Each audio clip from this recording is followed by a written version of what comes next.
Hello, भगंदर हॉस्पिटलला लागला का नंबर? हो. आम्हाला नंबर लावायचा होता हो. मग तिथून माळाला जाऊन काय सांगायला? इथं हॉस्पिटलला येऊन नंबर लावावा लागते. लोक आहे की नाही सकाळी 5 पासून इथं रांगेत थांबून राहतात. डॉक्टर साहेब किती वाजता येतात? 7:30चा टाइम आहे, पण ते 12 वाजता येतात. बसा इथं जांभळे देत. नमस्कार सर. नमस्कार. कल्पना खानसोळे. नाव मंगेश काय झाले? मुळव्यात. 500 रुपये द्या, तपासणी फी आहे. विराट, हा तुझा नंबर आलाय जा. हार्दिक, याच्यानंतर तुझा आहे. देवरकोंडा, नाही आताच नंबर आला नाही, आता तर 7वा नंबर गेलाय. तुझा 100वा नंबर आहे. बस इथं. मॅडम, हे गोळ्या कधी खायच्या सांगा की. हे रात्री आहे की नाही झोपल्यानंतर खाय. हे सकाळी झोपेतून उठण्याच्या आधी खाय.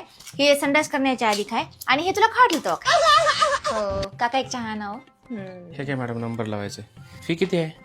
फी 800 रुपये आहे. आणि लास्ट टाइम आलो तेव्हा 500च घेतली की. डबल आले ना तुम्ही इथं, म्हणून आहे. डबल आल्यानंतर कमी राहते की फीस? आमच्याकडे जास्त आहे. हा, नाव काय आहे तुझं? रश्मिका. हा, तुझ्या मानामध्ये गॅप आलाय आणि सरला ऑपरेशन करून लय कटाळा आला. वेळही नाही. चल मी तुझं ऑपरेशन करतो.